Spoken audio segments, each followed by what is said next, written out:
OCP. Also important to note, the City of Victoria is committed to creating a safe environment where people feel free to express their opinions and personal views without fear of intimidation and harassment. So by joining this event, you're acknowledging and accepting the expectation that you act respectfully to others. Abusive language and actions will not be tolerated. If you engage in that kind of behavior, you may be asked to leave. So thanks in advance for helping us make this space welcoming and inclusive for everyone. I'll ask everyone to mute themselves. Thanks everyone for doing that already. And ask that we all remain muted for the duration of the presentation so that everyone can hear. We also ask that you save your questions for after the presentation. Feel free to add them in the chat space, or you can use the raise hand function during the Q&A session. Once the discussion begins, we'll get to questions from the chat space and also be watching for hands. If you have any technical issues in the meeting or having trouble seeing the presentation, it may be a connection issue. Often it really helps to just leave and rejoin the meeting, and that'll lead to an improvement in quality. Also, though, staff are available to support you if the trouble persists, so you can reach out by email to engage@victoria.ca, and that's also in the chat here with these housekeeping items. And then finally, a reminder, this is part of a series of events about the future of Victoria. So there will be many other opportunities to participate. We'll go over those at the end of this presentation as well through this spring and summer. And we'll make note of some of the upcoming events. So now I'll turn this over to Lauren for the presentation. I'd like to ask you all to please share in the chat 3 things that you love about our city. What makes Victoria special? And take it over, Lauren. Great. Thank you, Malcolm. Yeah, and I look forward to seeing all of those things up in the chat about just sort of the 3 things that you love most about our city, particularly as we think about it evolving over the coming decades out to 2050. So today, as Malcolm mentioned, is our first Let's Talk session for the City of Victoria's 10-year OCP update. And today we're really focusing in on housing, but over the coming weeks and months, we will have sessions on topics related to community and climate as well. So I will talk a little bit about all of these 3 kind of major high-level themes today, because they're all really so integrated as we're thinking about Victoria into the future. But our deep dive for today is on housing. So first, I will explain a little bit about this process and just where we are right now. So to begin, back in May of 2023, Council approved a process to update the city's official community plan, which really emphasized a meaningful response to the housing crisis and the climate emergency. Then through the summer and fall of last year, the city undertook technical studies, background work, and developed some early directions for Council's consideration. Then on February 8th of this year, Council considered and endorsed key directions and an emerging policy framework for the purposes of public engagement. And that's where we are now. So all through the spring and summer of this year, up to September, we will be out in the community discussing the draft directions and collecting feedback, including through mediums like this.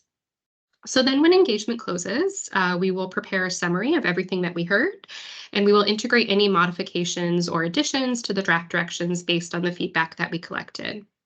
This will all then go back again to Council for consideration. And at that time, should Council endorse the revised draft directions, staff will prepare the final documents for consideration and approval, ideally in mid-2025. That's what we're aiming for, at which time the city will hold the final public hearing for the OCP. So I just wanted to start off with a few basics for anybody who might not be familiar with this, including just what is an OCP. So the official community plan, or the OCP as we typically call it for short, shapes how we live, work, and play in Victoria.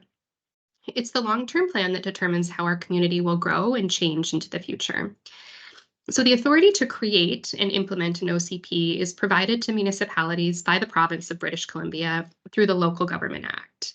So that's just to say this is not something that we've opted to do as a city or something that we can do however we please. There is legislation that guides us. So the principal role of the OCP is to provide high-level guidance on things like where housing, businesses, and parks should go, decisions that influence how we move around the city, including through infrastructure investments, and ways that Victoria can respond to emerging issues and key challenges like the climate emergency. So in short, as we like to say when we're out in engagement, it's a big deal. which is why it's really important to keep the plan in pace with our city's needs now and into the future. And Victoria's current OCP, we have one on file today, has the planning horizon that looks out to 2040. It was originally adopted back in 2012, so at this point, it's over a decade old. And we know that presently we're facing some new challenges and changes since that old plan was adopted, and that we can also begin to think about the city's needs beyond 2040 with the new information that we have available today. So the Local Government Act requires that the city's policies and regulations come into alignment with the OCP. And in this process, partly for that reason, we are also taking the opportunity to modernize some key regulatory tools, including our zoning bylaw and what's called our subdivision and development servicing bylaw, which prescribes works and services primarily in the public realm. So that's a lot. That's a lot that an OCP can do and that it needs to do. And really, it could be a bit of a daunting task to think about how such a wide variety of topics can be addressed in just a single plan. However, Victoria is in a very fortunate position in that we're not starting from scratch. We have a really solid understanding of what the community values and needs after years of public feedback, technical analysis, and a plethora of current city policy that's guiding us. So public engagement on plans like Go Victoria, which is our sustainable mobility strategy, our climate leadership plan, our parks and open spaces master plan, and Victoria 3.0, which is our long-term economic action plan, have all already guided this process to date. We also have the guidance of Council's more recently developed strategic plan. So what this process can do is really consider how to bring all of these shared values and directions to life as our city grows and changes in the coming decades. We are also guided by provincial directions. So as mentioned earlier, Victoria, like most municipalities in British Columbia, gets its authority through the Provincial Local Government Act. So since Council's approval of this process, the province of British Columbia has enacted several significant changes related to housing and land management, which are core topics of the OCP. So I won't delve into all of these changes today, but if you'd like to learn more, you can visit the province's local government housing initiatives website, and we can drop that link in the chat later if you'd like. But one notable piece of the legislation that I will mention is for proactive planning, which now requires municipalities to identify 20-year housing needs. So that's very much in line with thinking out to 2050. Accommodate 20-year housing capacity in both our OCPs and our zoning, and to review and update housing needs, the OCP, and zoning every 5 years. So the intent behind this legislation is really well aligned with the OCP update process that Council originally directed, including our planned zoning modernization.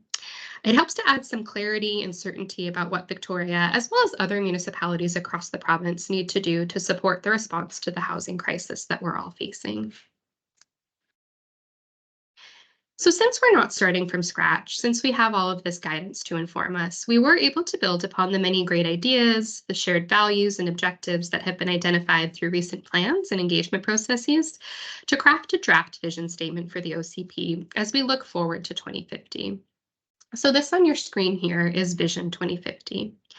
Over the next 3 decades, the City of Victoria will thoughtfully and intentionally navigate difficult trade-offs in pursuit of the following vision: that Victoria is a diverse, livable community anchored by a range of housing options, the prosperous core of urban core of British Columbia's capital region, and a global leader in the implementation of climate-forward urban infrastructure. So as you can see, there are many big concepts and ideas in this one statement, and we will be discussing all of them in the coming months. But today, we're really honing in on housing. Housing is the first of the 3 major themes of this engagement process. It is a priority for Council in their strategic plan, and it's also a focus both provincially and federally. So to think about housing in our OCP, the vision for which, as you just saw, reaches out to 2050, we need to first understand how we anticipate Victoria will grow in the coming decades. So an updated study of projected population shows that Victoria is growing faster than previously anticipated. That is faster than what the current OCP plans for. Generally, it's worth noting that population projections are rising across BC. This is not just growth in Victoria, it is all of the province and really Canada-wide as well. So while a range of growth should always be considered for any planning horizon that looks so far, decades into the future, the goalposts proposed for the OCP update anticipate that Victoria will be home to roughly 142,000 people by 2050. So for context, the population of the city today, or rather as of the 2021 census, was about 95,000 people. So this would represent a growth rate of about 1.4%. And that growth would result in the formation of approximately 26,600 new households between 2021 and 2050. So this is the housing need that the city's policies and regulations must keep up with. Now, a second important part of planning for housing need is to plan for the need that's going unmet today. As we say, we have some catching up to do. So latent demand or pent-up demand is a measurement of that unmet need that exists in our housing market today.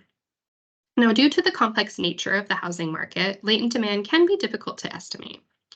The city uses a range based on a series of reliable indicators, including headship correction, which reflects a lower proportion of adults forming households. So, for example, young adults that are living at home with their parents longer or for roommates longer than they'd like to. Housing suitability, which reflects families that are living in homes that are too small for the size and makeup of their household. Rental vacancy, which conveys the share of rental units that are available for those in need. So a healthy rate is between 3 and 5%. Victoria's rate has hovered stubbornly around 1%, which makes the rental market very tight, competitive, and expensive. And I'm sure many people on the call have experienced that today. We also look to job vacancy. A somewhat high job vacancy rate can point to a lack of housing for workers within the city. And of course, we know that many people in our city and our region are experiencing homelessness. So combined, these indicators reflect latent demand in a range of between 6,700 units up to potentially more than 11,000 units as of 2021. So this is a big deficit that reflects a housing system that really remains constrained and is still working to catch up after decades of falling short. Now, latent demand is measured as a range, and in the past, the city tended toward planning for the high end of that range in an effort to catch up in a very complex market. However, today we recognize that other actors in the housing system have recently come to the table in ways that could provide some relief across the system. So for this OCP update, we are recommending a mid-range of latent demand estimate of 8,000 units. So together with the 26,600 units of anticipated growth, the proposed OCP goalpost for housing need out to 2050 is 34,600 units. And that works out to approximately 5,800 units that we need to enable and accommodate every 5 years. Now, beyond the total number of housing units needed, there are important nuances to consider. We must enable and encourage the right supply to serve the populations in need. So our most recent housing needs report is from 2020, and it offers a few key findings that have informed this process. Over 60% of Victorians rent their homes, and nearly a quarter of them are spending more than they can afford in rent each month. Now, despite some progress, the increasing cost of living and that stubbornly low rental vacancy rate that I mentioned earlier illustrate that the need for secured rental housing remains a priority. Nearly 25% of renters are in core housing need, where households are paying too much for housing that doesn't work for them without an alternative. And many populations, like households led by single mothers, are more likely to be in core housing need. So this really illustrates the need for more non-market housing within our system. We also know that family-oriented housing, including affordable family housing, is critically needed. Only 1% of rental housing in Victoria has 3 or more bedrooms.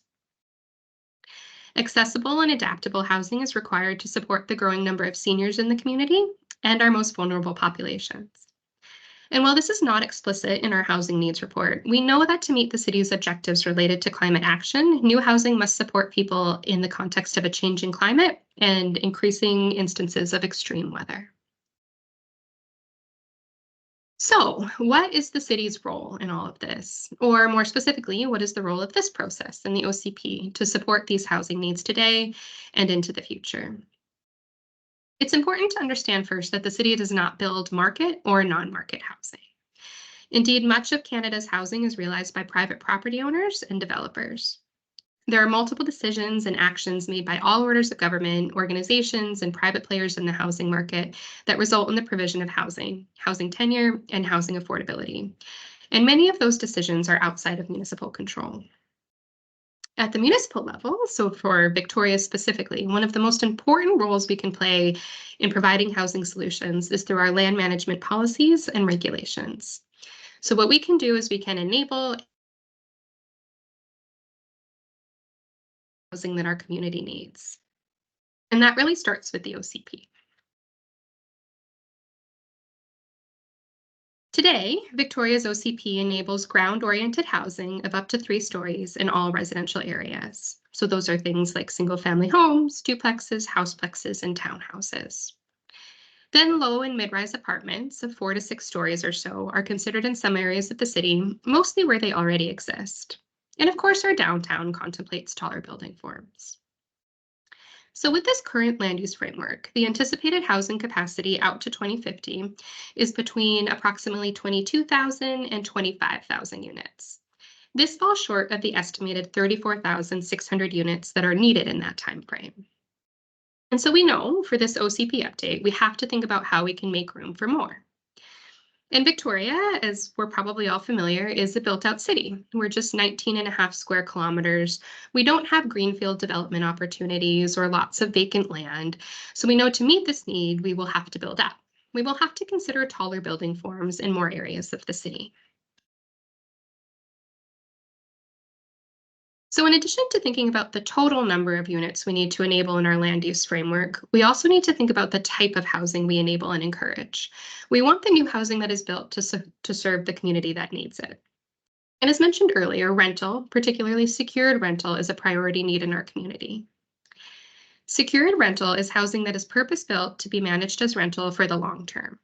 Secured rental is more reliable than rental found in the secondary market, which is made up of private property owners leasing a suite or a second home. Though the secondary market plays an important role in our housing system today, it can be precarious for renters, and we know that it's not enough.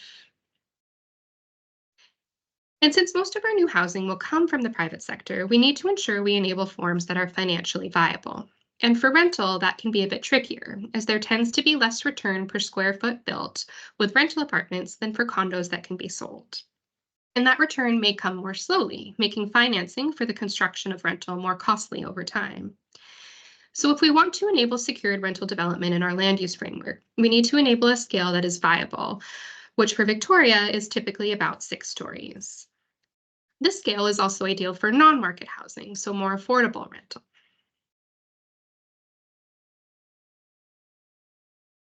So in addition to enabling residential building forms and scales that are viable for rental development, we can use our zoning tools to signal that rental is a priority. Zoning is an important way in which we implement the goals and objectives of the OCP. In Victoria, as I mentioned earlier, is modernizing its zoning to be clear, simple, and aligned with the vision in the OCP. So proactively zoning, which we sometimes call city-initiated zoning for the types of buildings and uses that are envisioned in the OCP, can help create more homes faster by allowing development applications to be approved more quickly. The city is now legislatively required to proactively zone to align with the OCP and our known housing needs. So zoning can also regulate rental tenure. Rental tenure zoning is a way for the city to signal that secured rental housing is a priority in certain locations or under certain conditions. So a key question that we're exploring in engagement is how strongly we should emphasize rental in our zoning versus simply allowing for the forms and scales envisioned for any tenure. We also need to think about the needs of families in our city moving forward. We know that families with children contribute to resilient, vibrant, and really joyful communities. However, housing that is suitable to families is increasingly hard to find, and it's often unaffordable. As a result, we know that many young families tend to leave the city. As we learned through the recent Missing Middle Housing Initiative, ground-oriented forms like townhouses and houseplexes are a great opportunity for families and for more attainable home ownership. And these forms will continue to play this very important role in Victoria in the coming decades. They remain an important part of our OCP. However, we also know that as we grow, families will need other options too. And we know that many families rent, so we want to make sure that our new secured rental opportunities have units that are suitable for families. Basically, in short, we need to make room for a mix of housing forms and tenures across the city. And of course, we recognize that a good community for families is about more than just the housing unit. It's about the community as a whole. And so this is another keen question that we're exploring in engagement. We know that encouraging diverse types of multi-unit buildings with homes that are suitable for families is a priority, but we're also interested in what other elements of family housing should be prioritized to support families to stay in the city. We've heard that more homes with 3 bedrooms, storage space, dedicated parking, and access to kid-friendly amenities are all things that can help create family-oriented homes and family-oriented communities. Now, we recognize that the way that we grow to meet future housing needs has a major impact on our climate action objectives. High carbon emissions are associated with residential construction. So, recent research explored how Canada, which has ambitious targets for both housing provision and for greenhouse gas emission reduction, can realistically meet both of those objectives. And there were two notable pathways for meeting those goals. One was to focus on infill development, and Victoria is already a leader in this way by providing opportunities to live in a compact, complete communities and really mitigating the need to grow outside of our regional urban containment boundary. The second, and one of the most effective strategies, was to focus on housing forms that can be built with lower carbon materials, notably those ground-oriented low and mid-rise forms that can be constructed with wood materials instead of concrete. Oops. So for this reason, you will see many of the proposed OCP directions focus on wood frame development. This is in part because those development forms are a very important pathway to meeting Victoria's housing-related objectives. They're economically viable and a suitable housing form for the city, but it's also because that housing form supports the climate action objectives at Victoria. But for now, we will stick to talking about housing and we'll leave more in-depth conversations about climate for a future session. And I really just want to dive into what all of this means for the OCP in terms of housing and land use. So what you see here on the screen now is the urban structure map that's being proposed and is out for engagement. It is based on all of the technical analysis around housing need, capacity, and viability that we just discussed, but it was also very much guided by the city's objectives for housing, climate action, complete communities, and guided by those new provincial requirements that I mentioned. So this is the map that will guide how Victoria will grow in the coming decades. It supports objectives across all of the 3 major themes in this process: housing, climate, and community. So you will see it again and again in the coming months. For that reason, I will take a moment to highlight some of its key principles. So first and foremost, the concept builds on what is already a very strong foundation in our city as the regional urban core with a very strong and historic network of well-connected community villages.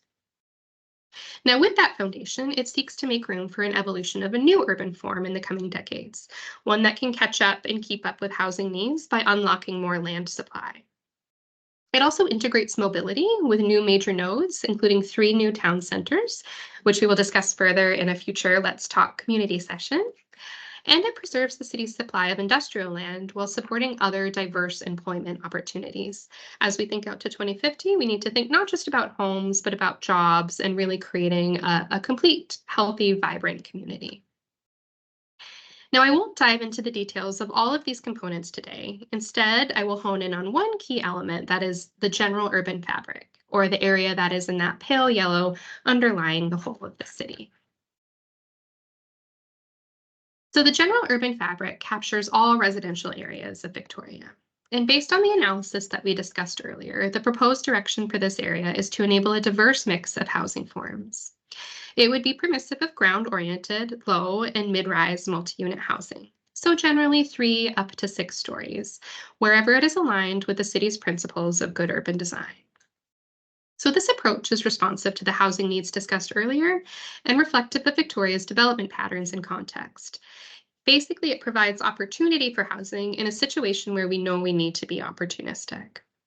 So this would mean that throughout Victoria, in the coming decades, we would likely see a mix of ground-oriented infill, which, as I mentioned, plays a very important role for families and attainable homeownership, and the low to mid-rise apartments that could add more diverse housing choices, including and specifically for renters.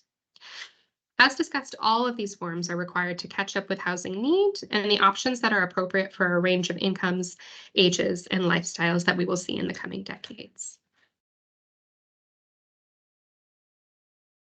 Now we recognize that because of our built-out historic context, that not all forms will work everywhere.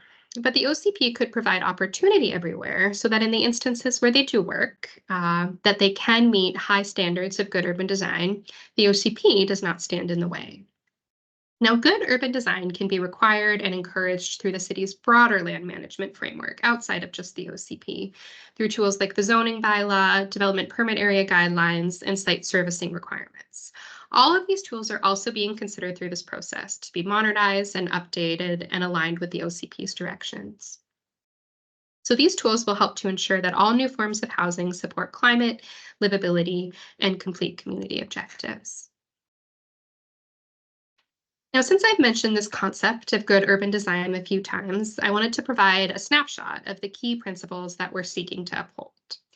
So when I say good urban design, we're thinking about things like ensuring that new development establishes positive relationships with the surrounding buildings and spaces, both existing and envisioned. That open spaces are designed to be high quality and welcoming for year-round gathering and celebration, or that buildings of any form are designed to respond to the human scale, engaging the street, supporting walkability, and really facilitating neighborliness. So you can find these principles and explore them more on the OCP Engage page. And as we enable these forms with these high standards of good urban design, this is what the evolution of a city block could look like over time. As we welcome new, diverse housing through that broader land management framework, we will work to ensure that developments are constructed in a way that preserves green space, particularly in the interior of a block where much of it exists today, conserves heritage assets, including through house conversions and heritage conserving infill, which are programs that the city already has, enhances the public realm, making room for street trees and other natural infrastructure in our boulevards and our rights of way, and enhances community vibrancy and livability by enabling small local businesses like corner stores and encouraging on-site amenities like green roofs. So we know that this mix of ground-oriented, low, and mid-rise buildings of 4 to 6 stories will be required in residential areas throughout the city to meet our housing needs. However, there are different ways that low and mid-rise housing can be located within residential neighborhoods, and that is a key question that we're exploring in engagement. So different approaches would have different outcomes, benefits, and trade-offs. So first, we could allow for this diversity to evolve over time in all residential neighborhoods. This approach, allowing for that full breadth of diversity up to 6 stories made possible, but not necessarily realized everywhere, would maximize opportunities for secured rental, because as we discussed, that is the scale at which secured rental works best. Or we could focus mid-rise forms to just some areas of the city that align with well-established objectives for complete communities and allow low-rise forms up to 4 stories everywhere else in the city. Either way, we know we need to contemplate multi-unit forms throughout Victoria in order to meet our housing needs.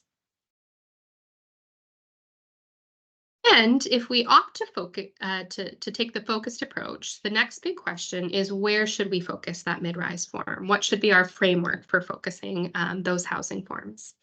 And fortunately, we have some very strong frameworks that are supportive of the city's existing objectives for complete communities, sustainable mobility, and economic prosperity that we can turn to. So now I will quickly step through some of those frameworks, any combination of which could have varying benefits if the city chooses a more focused approach for that mid-rise form. So this is one of the first ways in which our land use framework could be focused for that mid-rise building form. This map is based on a walkable distance to existing and proposed shops and services. So this map and all the maps that I'm about to step through show a 5-minute walk area in those gray buffers. Now we know that everyone's walking or rolling speed is slightly different, but 400 meters or a quarter mile is the standard distance used to represent a 5-minute walk. These maps show as the crow flies buffers for 3 different distances: 200, 300, and 400 meters. So this variety of distances helps to reflect the variation in individual abilities and how direct a route might be depending on the local mobility network. So this one shows the walking distance to centers and villages, and these are really the hearts of our community. They provide for many of our daily needs and services. They often include spaces for social connection and social interaction. And so ensuring that many diverse opportunities to live a short walk from these places supports a high quality of life, a strong local economy, and of course reduces the need for longer vehicle trips.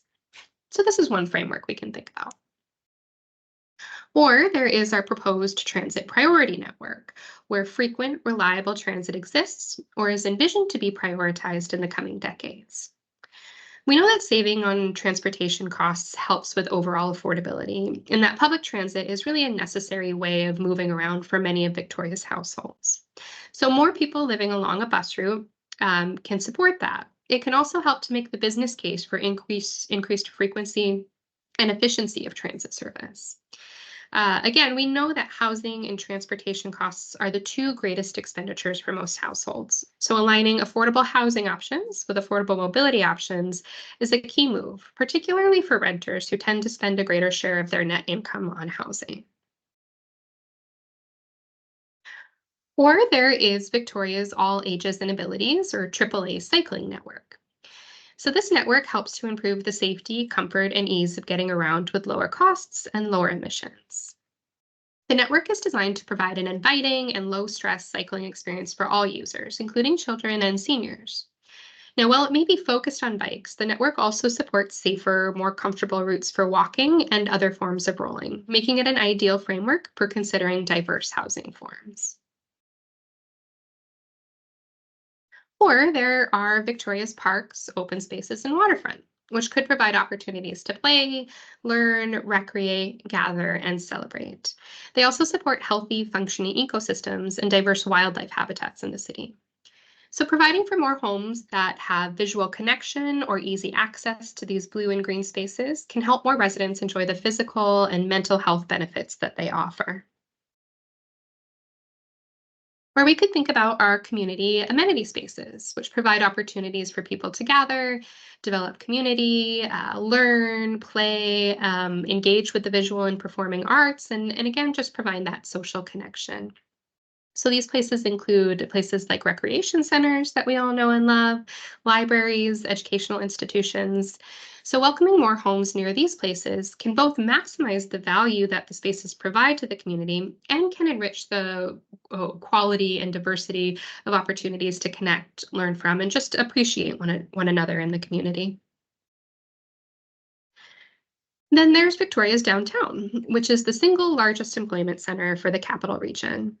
So, making more room for homes near workplaces can support a higher quality of life. It reduces your commute times, it gives you more opportunities to walk or roll to work, and of course, it reduces greenhouse gas emissions and transportation costs. So, for downtown, we actually considered a greater walk shed that reflects a 15 to 20-minute walk. This distance is typically considered a comfortable commute to work, and it's used here to reflect the high number of employment opportunities that are in the downtown. The larger Watershed also reflects the downtown's major role as a regional transit hub, its entertainment venues, its restaurants, and all the various other attractions and destinations in the downtown. So it's an interesting framework to think about as well. So you may have noticed as we clicked through that there is a lot of overlap between these frameworks, and that if you were to combine a few or even just two of them, you'd find good reasons to support diverse housing in most areas of the city. And indeed, that's something that you can go explore further on your own. So the story map, where you can toggle on and off any combination of these maps that we just walked through, is linked in the survey and is now available directly on the OCP Engage page. So if you look under the document section, background information, you can find the story map and play with it at your leisure.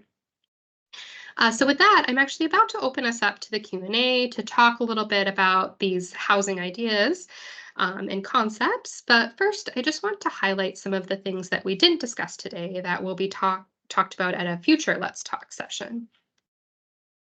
So coming up in June, we will have our community sessions. And for those sessions, we will cover proposed directions and key questions related to town centers, including the newly proposed ones, and community villages.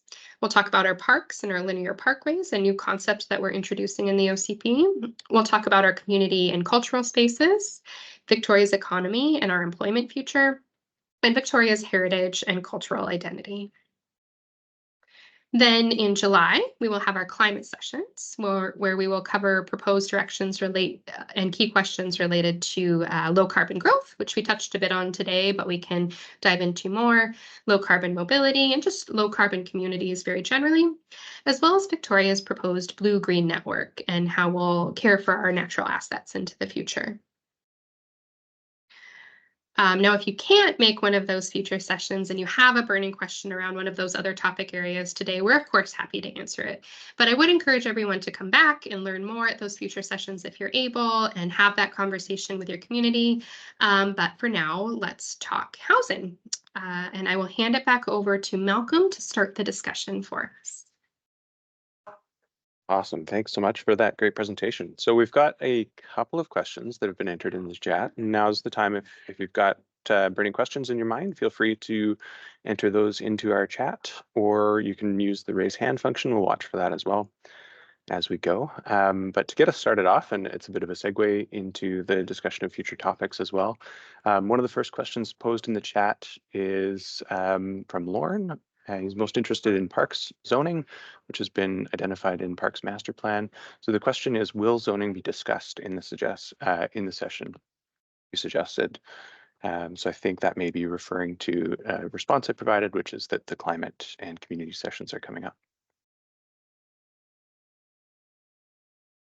Thanks. Yeah, I can take that one. I will just maybe note, because we didn't do a full round of introductions, that we have me and Malcolm on the call who are happy to answer your questions. We also have some subject matter experts in urban design, Joaquin, and housing, Andrew and Julie, and Amy in engagement. So we've got a whole team that can answer. But I will start off. So yes, we absolutely will dive into parks more in our future session.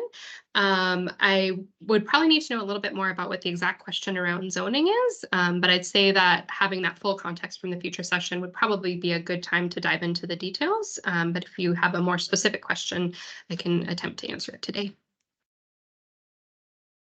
Thank you. That's great. So Lauren, also feel free to follow up with us. You can email engage@victoria.ca or ocp@victoria.ca if you wanted to provide further clarification, and that might be helpful for us to understand going into the next session as well. Okay, so next question in the chat is, how does all the housing that Council has recently approved, reference to Harris Green and Songhees, factor into the demand needs identified, the housing demand needs identified for the OCP? Yeah, that's a great question. Certainly, they will contribute to our overall housing needs.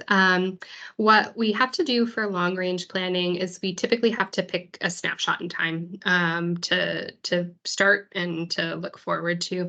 And so we can't necessarily account for any applications that might be coming in at that time. We know that development will continue to happen, and we hope that housing will continue to get built even as we go through this process.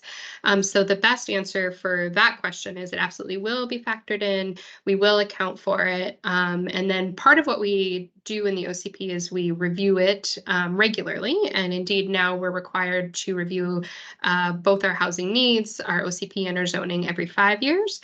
And so at that point, when those numbers are clear and they can be accounted for, if they haven't already been accounted for, they'll be accounted for at that 5-year mark, and we'll see kind of where we are at and if any adjustments need to be made. Okay, great, thank you. So the next question we have in the chat, do municipalities have any power to limit investment in housing? And there's a little bit more discussion there.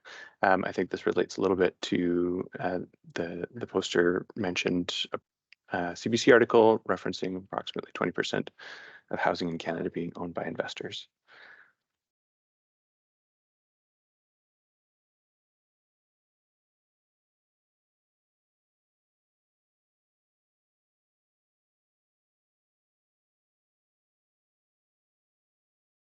Yeah, I can kick that off and maybe I can hand it over to Andrew or Julie if you'd like to add more.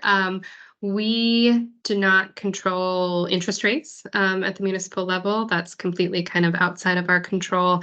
Kind of again, coming back, one of our strongest tools is our land management framework. But I do understand that both the province and possibly the federal government are taking action to support some of that housing that is owned by investors, particularly our existing purpose-built rental supply, and to support nonprofits or other organizations to take ownership of that housing so that it sort of stays in the system in a healthy way. But maybe I'll let Andrew or Julie chime in if they'd have more to add. Yeah, sure. I think you covered it well, Lauren. I'll just say that the city can't regulate who owns a building. And so that is a challenge, certainly with large investors, like you're describing from the CBC article. There are a few initiatives that have been piloted in other provinces that aren't yet possible for us under the Local Government Act. I think specifically in Montreal, they offer the right of first refusal for nonprofit and municipal purchase of buildings. But those types of initiatives aren't yet possible under anything that we can do here in the province of BC.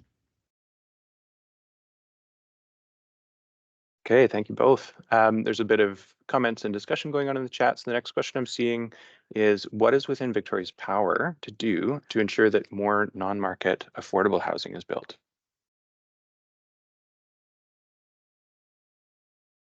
And Lauren, do you want to kick us off on that one? Sure. Yeah, I'm happy to have our housing planners chime in as well.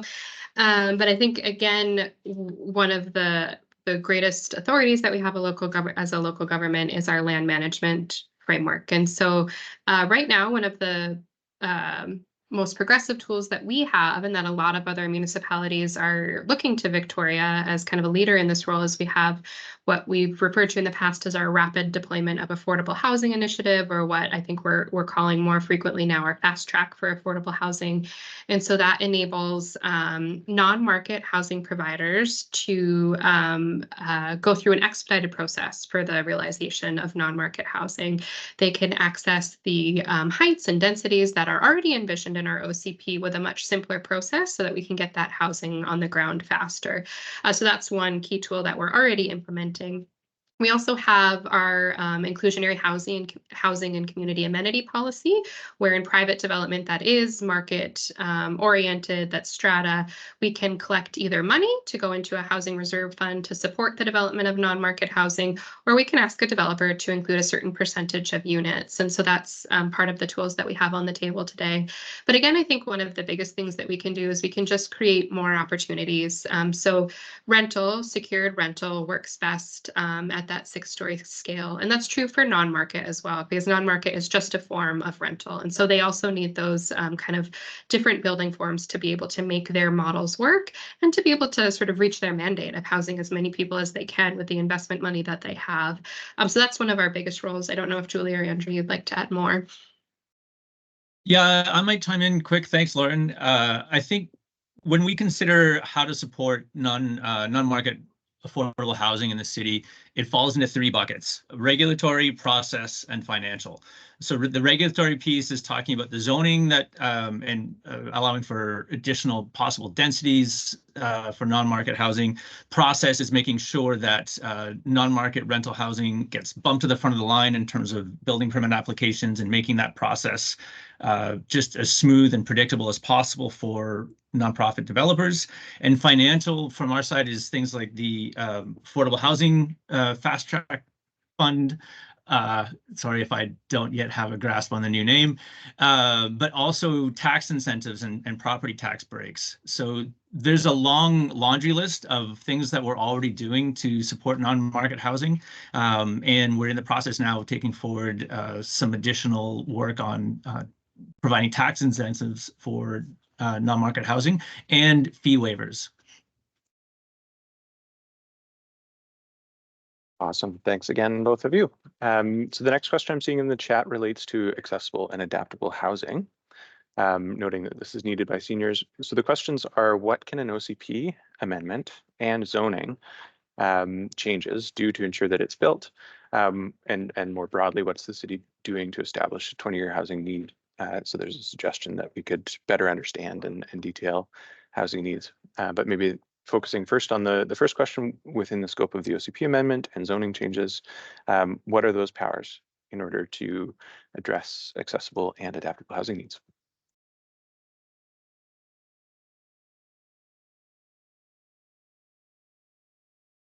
I might lean on our senior urban designer, Joaquin, who's most familiar with our building code and our design guidelines.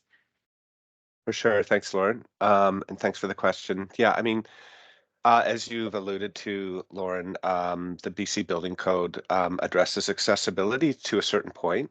Although I think our purview at the city is that it maybe doesn't go far enough in all cases. So what we've sought to do over the years through our development permit guidelines is incorporate um, sort of more guidance and more parameters to ensure accessibility considerations are integrated into the design and from the outset and ultimately into the construction of new buildings.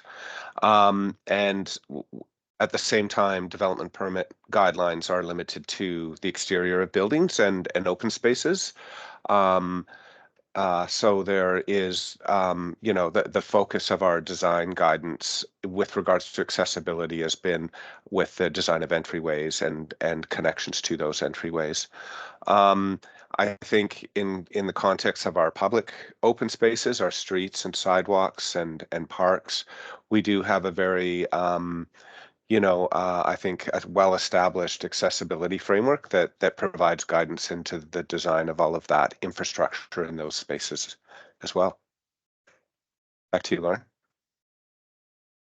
Thanks. I guess I'll take it right back, seeing that Lauren did not unmute to add comment. And this one may bounce back to you, Joaquin. But the next question I'm seeing is, will the city look at having residential above light industrial, and a reference to Rock Bay? So I'm wondering if you wanted to speak to that. Absolutely, and I noticed there was maybe a couple questions in the chat on this topic. So, yeah, as you may be aware, the city's undertaking a planning process for the Rock Bay area, the Innovation Arts and Industry precinct, and we've done a fair bit of engagement, and it's been a really collaborative process with business owners, residents, and other stakeholders, and the public on some ideas and opportunities for Rock Bay. As was alluded to and really emphasized in the presentation, preserving employment lands in the city is a very key goal of the city. Ensuring good jobs close to home as a key pillar of achieving really all of our objectives is kind of front and center in our discussions and thoughts on land use. And as we know, Rock Bay contains some of our largest areas and sort of key employment lands. Having said that, there are, very innovative, I think, ways to mix multiple uses within buildings while maintaining an employment focus. So part of the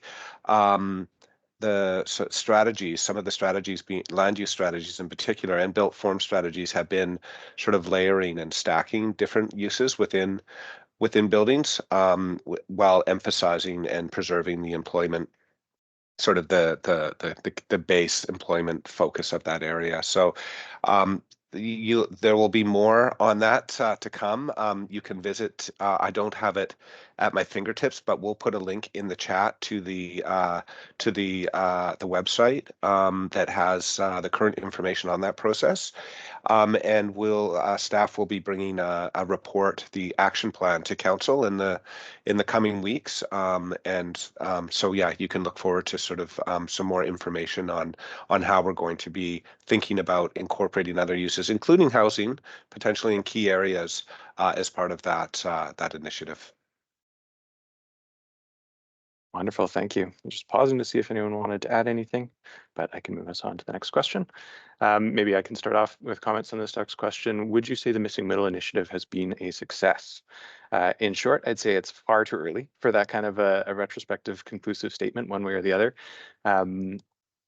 From the Missing Middle Initiative insights that we got from financial analysis, one of the major conclusions was that the pace of Missing Middle construction would be pretty modest. And so it will take considerable amount of time to really see that play out throughout the city. And it will remain, as we talk about the scope of the OCP update and zoning changes, it remains an option to be integrated and deliver family housing going forward as well. Any other comments on that question before we move on? Not seeing any from the team. Okay, so the next question I'm seeing in the chat, did you consider retaining the R zoning, but allowing multifamily housing as opposed to the current single family designation? Perhaps with a standard FSR or site coverage, what would that look like with the ability to build houseplexes as a partial solution across the traditional neighborhoods? Lauren, did you want to take first pass? Yeah, I can maybe speak to this at a high level, and I'm happy for others to chime in as well. So I think the sort of technical approach to what our zoning bylaw looks like at the end of the day, there's different approaches that we could take, and our ideal one is that it's very clear and simple and streamlined, and so that it's easy for the community, the city, and the development community to interpret and use with clarity. So I think that regardless of what it actually looks like at the end of the day, we know that the role of that missing middle housing form, so houseplexes, house conversions, townhomes, will still play a very important role. And so we wouldn't be looking at eliminating those opportunities. Indeed, as we sort of forecast into the future, we know that they're very viable forms and very attractive for development and very important for families and attainable home ownership. So that would still very much be a part of our broader housing system, and the way that we implement our zoning would reflect that. But it would also add opportunities for more, because we know we need more than just that form.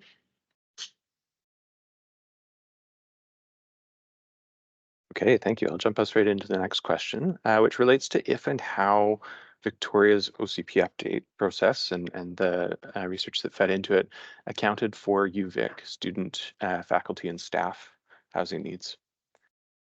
So I'll read the question verbatim just in case it helps. While UVic campus is located in Oak Bay and Saanich, how has Victoria's OCP accounted for student and UVic faculty and staff in their OCP? So I can say off the bat that I think our population projections and our estimations of latent demand may relate to this in some ways. But maybe I'll hand it over to whoever's game to jump in on that question.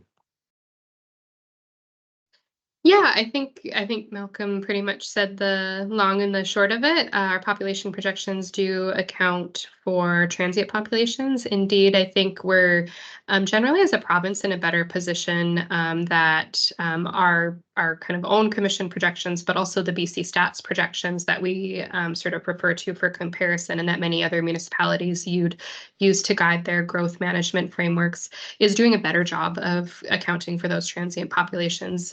We know that lots of UVic students live within the four corners of, or the many corners of Victoria. And certainly as we think about, I noticed the second part of this is our transit network. Certainly as we think about our transit network, our maps sort of stop in the OCP kind of at the corner of our boundaries. We're trying to do a little bit to kind of show where they go outside of our boundaries, but we for certain know that it's all part of a broader regional transit system, and we know what those big anchors are, like UVic outside of our city boundaries. And so any connections that we make inside the city, we have conversations with the Capital Regional District and BC Transit and the Transit Commission to ensure the sort of streamlined connection across the region. We do think in that holistic way, including through our regional growth strategy.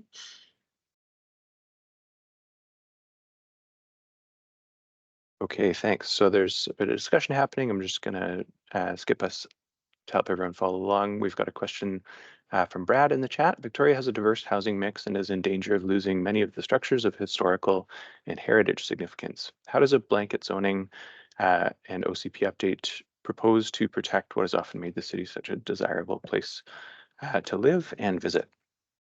So I think there's probably a lot there. It's on the topic of heritage at the beginning, but also just a desirable place to live and visit. So how are we responding to those needs with the OCP and zoning updates? Sure, I can start a little bit talking about our heritage program, but I know um, our urban design team thinks a lot about livability, and of course, our housing team thinks a lot about livability too. So I'm happy for anyone to chime in. So we have had a strong heritage program at the City of Victoria for years, and our OCP right now contains a heritage framework that's kind of the thing that we're building on as we move forward. It's a good framework. It's pretty progressive, and I think it's a place that we want to take the city. But we've also heard through recent processes that we could do better at heritage, that we've done a good job of reflecting certain eras or elements of heritage, particularly in our built environment. But we haven't done such a great job of reflecting the heritage of Indigenous populations, of multicultural populations. We've not done a great job of reflecting our ecological heritage as a city. And these are all opportunities that we've heard from the community we want to do more of. A lot of those heritage elements are intangible. So we need to sort of explore the ways in which we can do that with the built environment and without the built environment in other ways too. Because what it comes down to, heritage is just a reflection of the community's values, the community's identity. And so that's one of the questions in the survey that we're exploring. What does the community value the most today? And then we need to sort of do an assessment of those assets, where they exist, where they don't exist, where they could be more prominent, and what are the opportunities to bring those assets to life a little bit more with the tools that we have. So that's just a bit about our approach to renewing the heritage program, but I'm also happy to turn it over to Joaquin or our housing team to talk about livability at a broader scale. Sure, happy to jump in quickly. I think you covered it well. I mean, specific to the question about heritage, structures, we have one of the biggest heritage conservation areas in the country in Old Town and Chinatown, and I think a very successful track record in using different tools, including the tax incentives of preserving a lot of those heritage buildings. And where there is change in those neighborhoods, preserving those heritage buildings with sort of sensitive additions or adjacent development that's also context sensitive. In the context of the neighborhoods and single family homes with heritage value, it's definitely an important value and something we're always thinking about. We have a couple tools, including the heritage register and heritage designations, and some incentives and tools that help preserve heritage structures and provide grants for their preservation and restoration, and in some cases enhancements. And some of our infill and housing tools, like the missing middle, also have incorporated into them strategies to incentivize heritage preservation. At I can't speak in complete detail to this. We have wonderful heritage planners that could speak better to it. But another tool is we do have HCA policies, so a heritage conservation area policies as well, that are looking to achieve goals around telling our story, and not just stories about our colonial sort of architectural history, but the other narratives that Lauren presented. But while balancing other goals and objectives that have that Lauren has really highlighted in the presentation.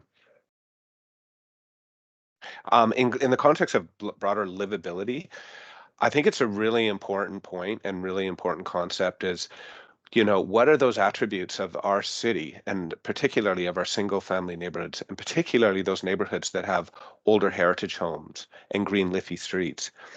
And a lot of what makes those neighborhoods so wonderful is they were designed around pedestrians, horse and carriage, and later the streetcar. And so they have a really positive orientation and interface with streets, and they promote, by virtue of them being sort of promoting, emphasizing walking over car use, they promote sociability and livability. So we're trying to kind of restore this era of walking and transit use and cycling and active modes of transportation over, public realm designs and building designs that prioritize the use of the car. And I think that's a massive way of even within a contemporary building, we can reference and this rich heritage of livability and sociability and walkability in the city. Thank you so much. Okay, we've got a handful more questions in the chat, so I'll move us right along to help those who are following along in the chat. Next question I'm seeing is from Anna. Is the idea with 6-story buildings to require some proportion of larger apartments, for example, 3-bedroom units? So this is definitely a key theme and a question on the survey. I'll hand it over to either Lauren or others to respond. Should I jump in, Lauren? Sure. So the city is currently working on bringing forward in June a council report on developing a family housing policy. The family housing policy would require a percentage of 2- and 3-bedroom units for all new multi-unit residential buildings, strata and rental. Excuse me. Those requirements would then, looking forward as part of the OCP work and the zoning modernization work, would get included and folded into the zoning piece so that any unit above 4-story or any building above 4 stories would have a required percentage of their units to be 2- and 3-bedroom units tied to the zoning for the city. Julie, if I've missed anything there that would make it a more complete answer, please jump in. Or Lauren. Well done. Thanks so much, Andrew. I'll also just plug the survey. In addition to requiring a minimum number of 3 bedrooms in various multifamily buildings, we're also wanting to get your feedback and insight into what else is important to make our city really work well for families. So please give us that feedback on the survey. Again, that's engage.victoria.ca/OCP to find that. Okay, we can come back briefly to the topic of accessibility. The next question I'm seeing is from Robin, clarifying what this process specifically can do. And it may be a helpful opportunity for us to just speak a little bit more to the city's jurisdiction and building code and other jurisdictions as well around how we see new accessible dwelling units produced. Andrew? Yeah, sure. Thanks, Malcolm. So the city was looking at undertaking an accessible and adaptable unit policy going forward, but that work was all superseded by recent changes to the BC Building Code that require adaptable units or adaptable construction in all new units. So with that being so recent, we haven't pivoted, and given the volume of work that we're also undertaking, we haven't pivoted to see what additional support the city could provide to any kind of accessible unit requirements. There's certainly some concern and question there around impacting viability of developing these types of projects. So we need to have a fulsome understanding and economic understanding of what the impacts are there and how we can more broadly support these the inclusion of these needed units without impacting project viability. Okay, thank you for further clarifying that. The next question we see in the chat is from Janet. What consideration will be made for mobility challenged individuals who cannot use the bus or bike and cannot walk to villages or community villages? So the example given is James Bay's 5-corner intersection and the consideration of eliminating cars. How would people access groceries in that kind of idea? Go ahead, Joaquin. I can take that, yeah. Yeah, thanks for the question. It's a great question. And, as we talk about a walkable, bike-friendly, transit-oriented city, we always have to keep in mind the needs of everyone who lives in the city, including people with mobility impairments and unique mobility needs. And so our Go Victoria strategy and our accessibility framework really talks about managing curbside use. So that's essentially the parts of our streets where there's on-street parking. We look to in village centers and other sort of key activity nodes to ensure a minimum number of accessible parking stalls in convenient locations.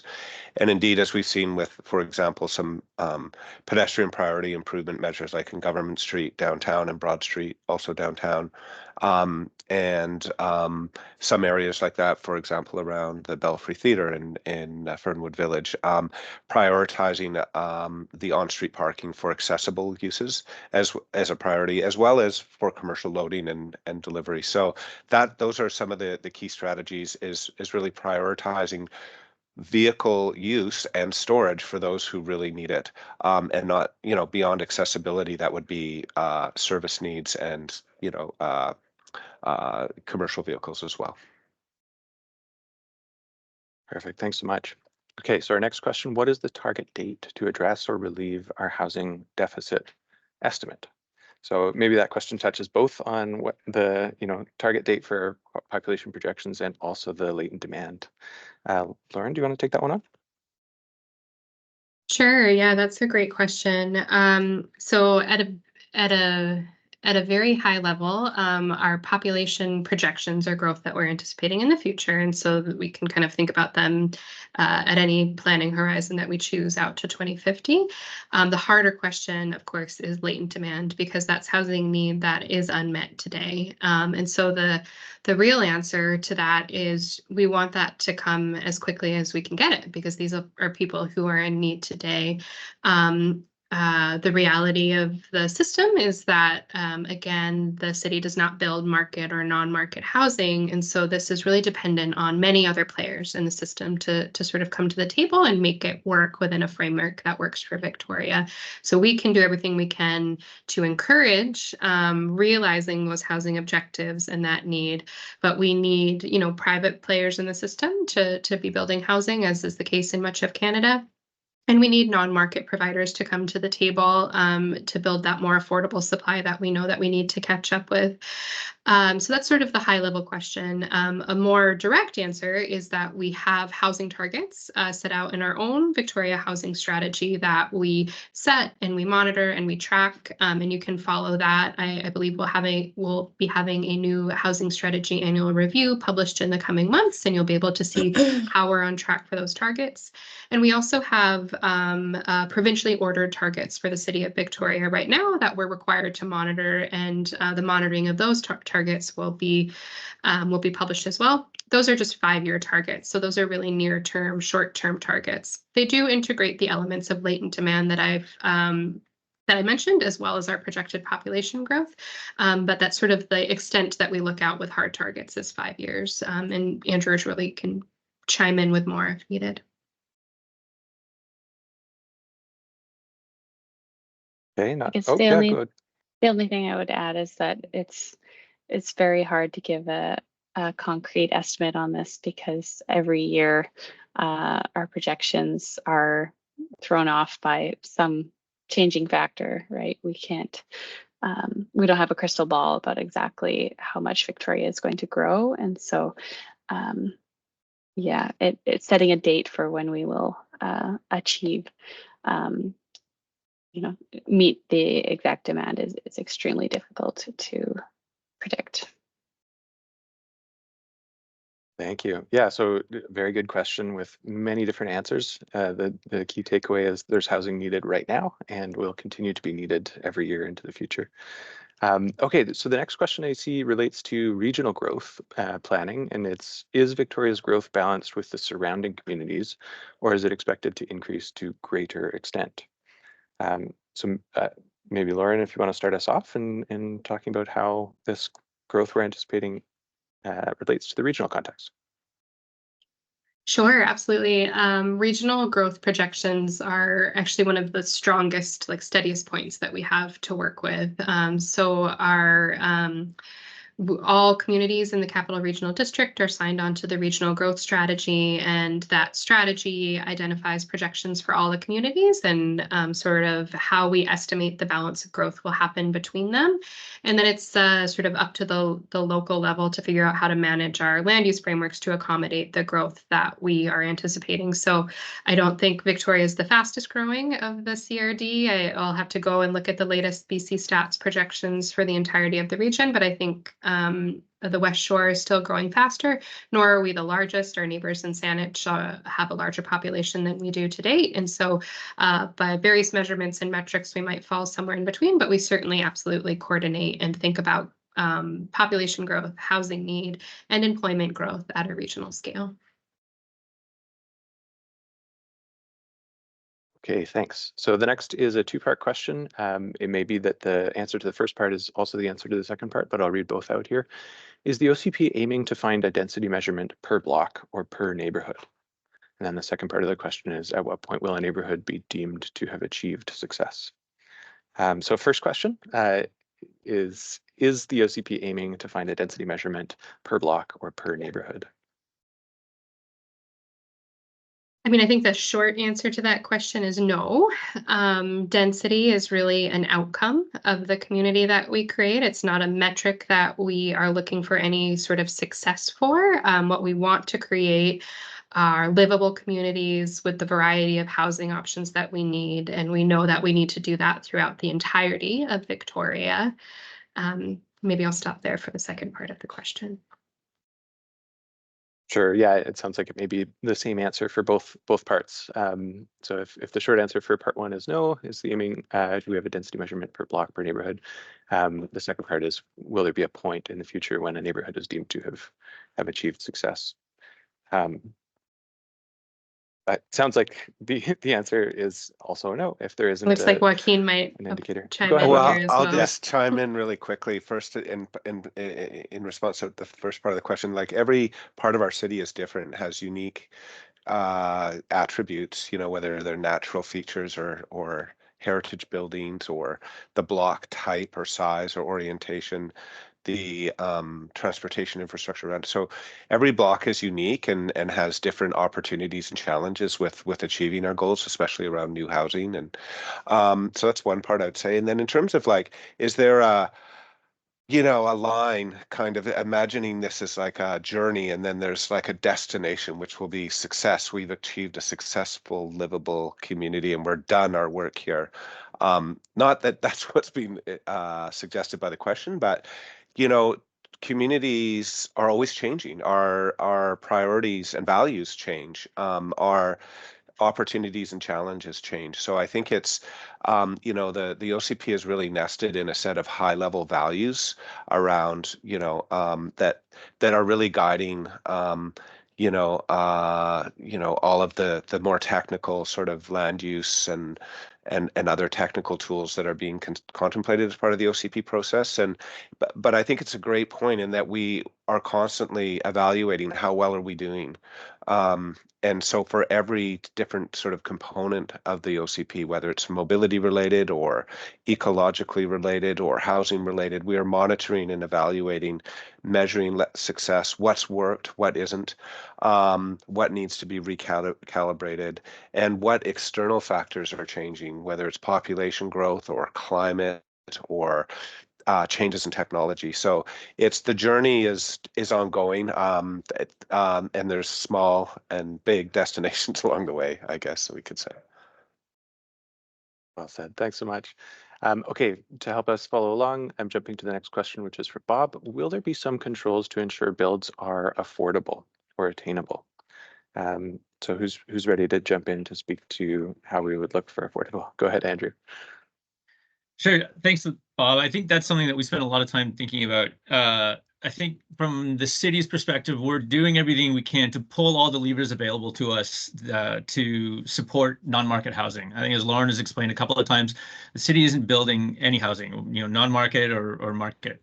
So we're trying to do everything we possibly can to make it as easy as possible and even support the construction of non-market housing projects, or encourage non-market or below market units in new market rate projects.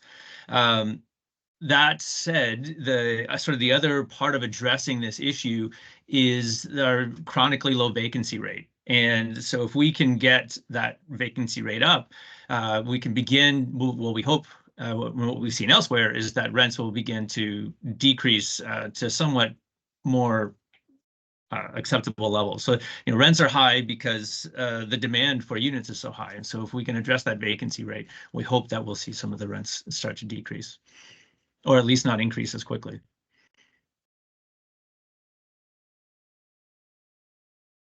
Okay, the next question is very related, so it might be a bit of a follow-on answer.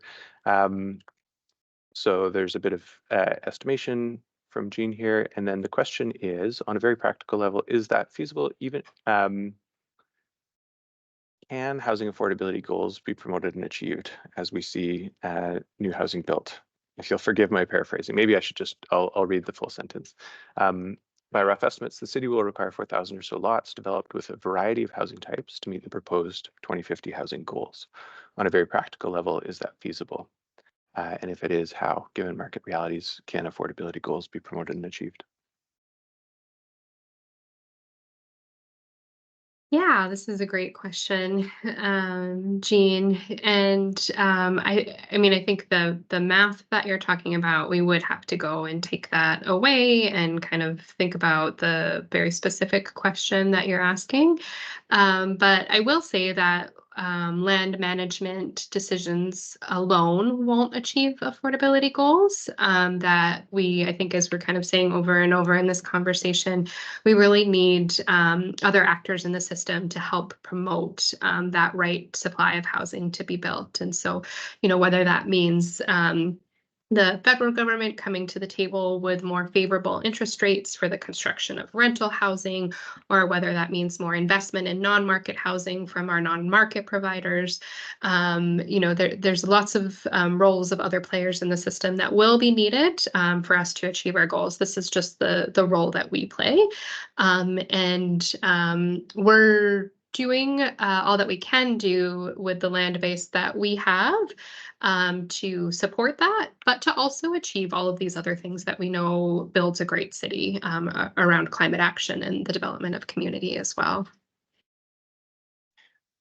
I might just add something that I should have said in part of my previous answer, and that what you highlighted, Lauren, is that in terms of supporting the nonprofit or non-market units, the city is pulling all of the levers that we can. And so in terms of seeing those units actually built, we're really relying on higher levels of government to support that construction.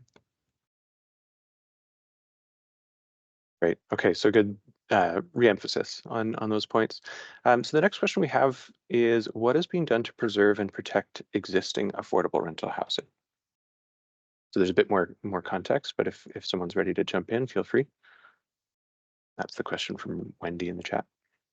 Sure, I can start a little bit with the sort of bigger picture, and then I'll pass it over maybe to Andrew to talk a bit about some of the housing policy and the details there. But one of the things that we can do to help protect rental at a very high level with our land management framework is give opportunities for new rental to be created where it doesn't already exist. So right now in our land management framework, a lot of the opportunities to build 4 6-story buildings exist in places where 4 6-story buildings already exist. And they often exist with purpose-built rental that's been around for a long time and tends to be a little bit more affordable, or older condo buildings that are a great opportunity for people to get into the market, or that attainable home ownership opportunity. And so there's a lot of pressure on those lands because it's sort of where our land management framework says these can exist. And so there might be pressure for those buildings to be lost. But with our land management framework, if we open up other opportunities, some of that pressure could be alleviated. So that's just at the very high level, thinking about our OCP and the role it can play in ensuring our rental market is well balanced. But we also have a number of other tools, and I won't pretend to know them expertly, so I'll pass it over to Andrew. Thanks, Lauren. It was actually quite a concise question. I was just looking for it in the chat. Can you say it again, Malcolm? For sure, yeah, and I can add some of the context around it. It's from Wendy at 1:11 p.m. So apologies if this is covered. I don't think we have discussed this yet, so great question. Thanks, Wendy. She asks, what is being done to preserve and protect existing affordable rental housing? And so discussion, the context is kind of lived experience with demoviction or renoviction. Okay, thanks. So, gosh, I feel like we could have a whole session just on talking about Wendy's question.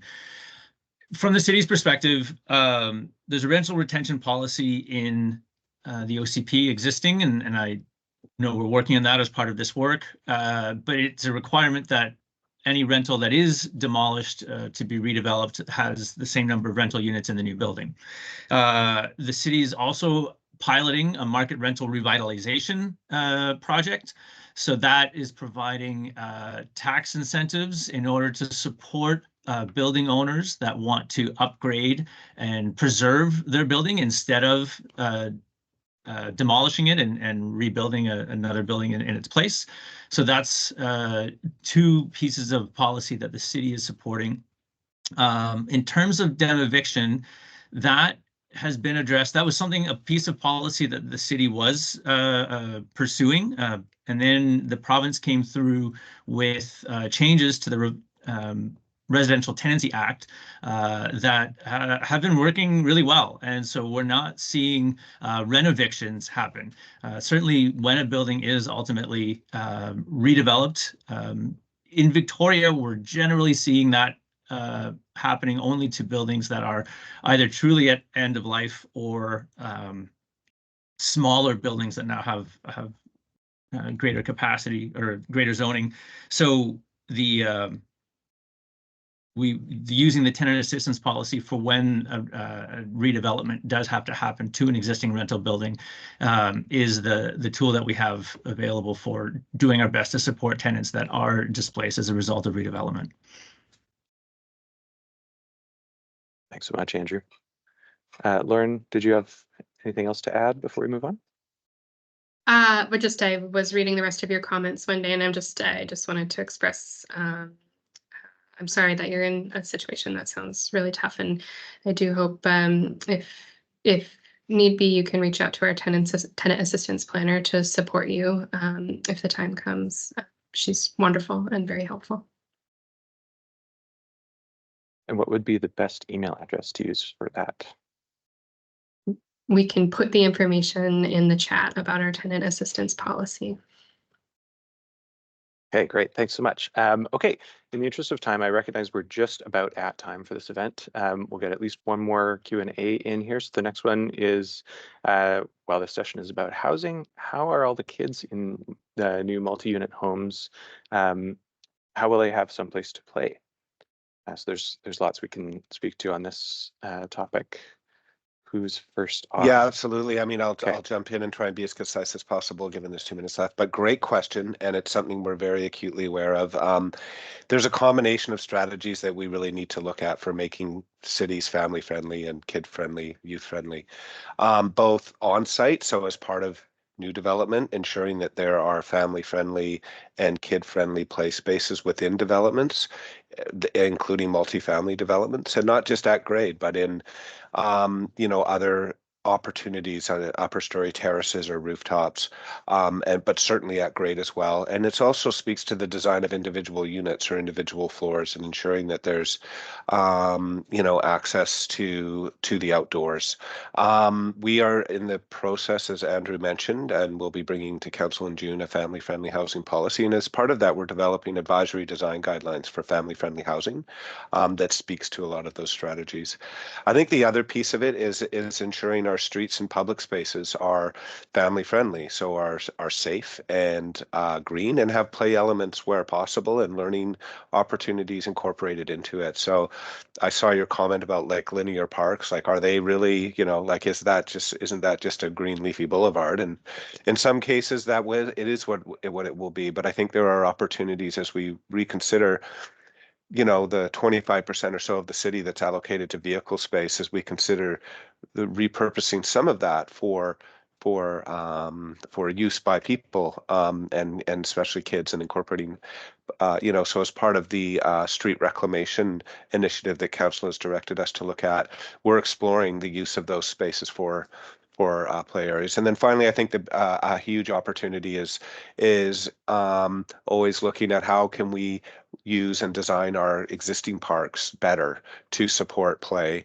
and family friendly activity, and where there's opportunities, how can we acquire new land for kids play spaces. And an example of that right now is the Centennial Square improvements, where we're looking at a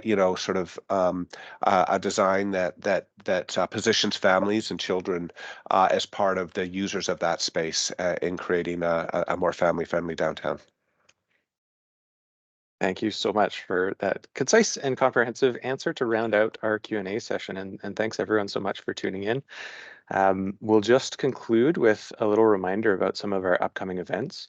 So we've got another one of these online sessions on the evening of April 18th coming up this week, 5:30 to 7 p.m. Our next open house is on May 11th. That's at the Atrium Building at 800 Yates Street from 10 a.m. to 2 p.m. We've got a couple of pop-ups coming up, Moss Street Market on May 18th and Selkirk Festival May 25th. And then we'll be on to our next topic of community online information sessions, June 11th and June 13th, lunch and evening sessions respectively. So again, opportunity if you haven't yet, take the survey, and you can find the survey and much more at engage.victoria.ca/OCP. So thanks everyone so much. Thanks, Colin. Thanks, Malcolm.